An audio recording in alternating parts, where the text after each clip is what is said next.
又到咗執筍盤嘅一個時間啦。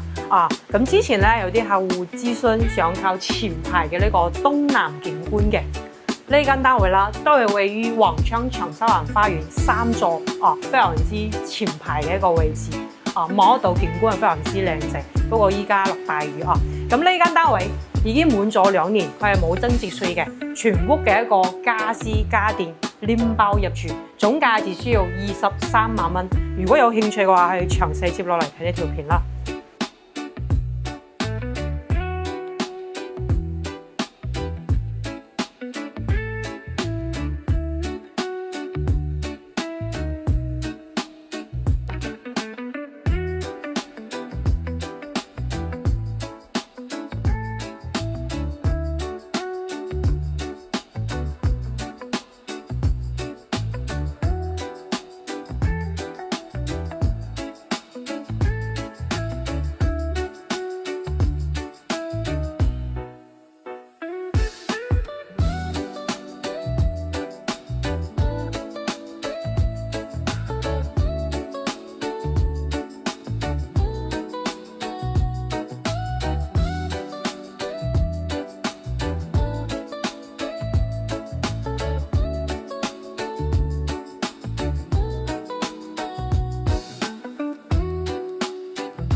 Hello， 大家好，我係10零人丹丹啦。依家咧都係嚟到宏昌長沙灣花園呢個小區嘅，咁都知道啦。我拍攝長沙灣花園呢個小區係比較多啲嘅，因為本人都係在呢個樓盤係擔任銷售經理嘅，相當於無論係新盤或者係二手盤，我哋呢邊都有第一手嘅一個資料防驗俾到大家。咁依家我哋所在嘅位置係位於3座一個前排位置嘅，相當於東南位置嘅話，其實咧。我哋11樓嗰間啦，包括嘅較前排1、2間選盤，在7、8月份呢個旺季已經全部賣晒啦咁依家咧重新推出嚟呢間單位嚟講，包埋呢個增值稅，總價只需要23萬蚊，46方嘅一個單房，望翻呢個景觀都係非常之靚仔嘅。主要嚟講嘅話，今日落雨我哋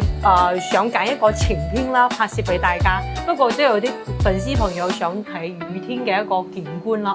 咁睇到小區嘅一個園林都係相當啲靚仔嘅小區呢邊佢係做一個抬高式嘅一個園林設計啦。其實就1樓相當於一個6樓嘅高度，咁我哋依家一個低樓層其實都係相當於10樓左右嘅一個中間樓層一個景觀嘅咁我哋望到小區呢邊嘅一個外觀，佢係一個玻璃幕牆同埋高級塗料，包括到頂嘅呢個造型都係一個帆船設計，非常具有一個標誌性嘅咁我哋望到嘅後面咧就係維港灣，咁長沙灣花園呢個宏昌開發商咧，佢喺路咗最前面呢個位置自己開發，相對於後面咧全部都係維港灣同宏昌開發商攞嘅地咁我哋開發商呢邊係落咗最前排呢個位置嘅相當於其實無論係小區嘅一個園林啦，包括呢個設計都係非常之靚咁其實呢個設計嘅好處咧係非常之多嘅一個業主佢嘅統一嘅反應都係覺得呢個斜斜地嘅一個設計咧，其實你落雨嘅時候咧，佢唔會潑嗰啲雨水落嚟。咁如果係最前排，包括嘅一個中心位置。如果係面對大海、正面望海嘅話，咁佢嘅一個出邊嘅呢個露台佢會比較濕啲啦咁我哋睇到呢間單位咧，佢都有做呢個愛美酒店同小建灣呢個同款嘅一個產品設計啦，呢個斜斜式嘅一個設計三角形嘅一個露台啦。我哋望翻房間呢邊開間嘅話，佢有3.8米，業主當其時呢間單位都係交俾酒店民宿管理嘅，所以其實所有嘅一個長新嘅一個維護包括呢邊嘅一個投影同埋嘅冷氣機床啦，同埋 sofa 呢邊都係非常之新淨其理嘅，相當於你買咗之後可以即刻拎包入住我哋睇翻入戶嘅呢個位置啦。相當係呢間單位都係同電梯嘅一個位置過嚟嘅一個第一間位置啦。咁當其時開發商交標一個3合1嘅一個智能密碼鎖啦。我哋一個指紋啦，同埋拍卡啦，同埋鎖匙嘅。咁我哋睇到全屋嘅一個電製箱啦。同埋光纖入戶嘅。相當於其實呢邊係一個朝東南位置，佢係一個偏南位。其實打開門嚟講嘅話，佢係非常之通風嘅。我哋打開門嚟講嘅話，其實呢間單位係非常之斜風嘅。呢邊嘅一個開放式嘅一個廚房啦，係用電嘅。都係當其時開發商呢邊嘅一個交標啦。呢間單位嘅業主咧，當其時2023年左右買嘅，都係2023年左右嘅一個時間，係一個買咗之後啦，一次過俾錢啦，所以房產證都係滿咗2年，唔需要交呢個增值稅嘅。洗手間係做埋呢個乾濕分離嘅一個佈局啦。咁我哋睇翻沖涼嘅位置，咁我哋入去度度。沖涼嘅位置其實空間都係足夠嘅。咁其實轉身都係冇問題嘅。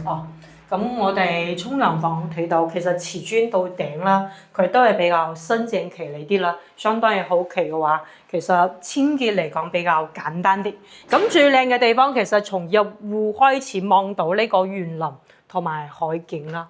包括其實呢個裝修咧。確實嚟講，依家維護都係比較新，相對其實如果係過嚟呢邊間時間度假簡約式嘅一個裝修係非常之靚仔嘅。同埋窗簾出邊呢個燭台業主包括洗衣機業主都係好奇會贈送俾到大家嘅。我哋望翻呢個景啦，其實過咗橋之外去到蒜寮灣商業灣，不過在長沙灣花園呢邊。佢交通嚟講，即係在我哋小區嘅樓下，佢有京橋巴士可以去到深圳路啦，同埋蓮塘。咁樓下呢邊嘅2萬平方嘅一個商業街已經全部開晒。便利店餐廳已經全部開晒。因為我哋呢邊非常之近沙灘嘅位置，其實相當於如果係到咗呢個星期6日，都係8月最後一個旺季嘅星期6日，其實樓下呢邊嘅一個遊客都係非常之多，都係非常之塞車嘅。我哋之前嘅視頻都有拍攝過俾到大家啦。咁樓下呢邊嘅人係非常之旺，所以其實樓下呢邊嘅餐廳都係開得係非常之多嘅。咁同樣嘅一個位置嚟講，10幾萬嘅單位，如果係過咗橋，包括在橋側邊位融創佳兆嗰邊嘅一個單位，確實有啲比較平靚正嘅嗰啲筍盤，10幾萬蚊。咁交通同埋生活設施係冇我哋依家呢間單位。咁同樣咧，其實咧長沙灣呢邊當其時推出嚟18萬、19萬嘅一個單位景觀。咁最開始咧一推出嚟係即刻賣咗嘅。咁呢間單位佢價錢嚟講23萬蚊嘅一個價錢，有啲粉絲朋友會覺得佢感覺係貴啲啦。咁同樣如果係大家有興趣嘅情況之下，我哋一樣可以同業主再傾呢個價錢。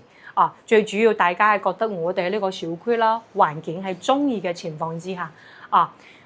呢間視頻暫時嘅一個分享，大家對於新盤或者係二手盤有任何諮詢，都可以掃描上方二維碼聯繫丹丹。我哋下期再見，拜拜。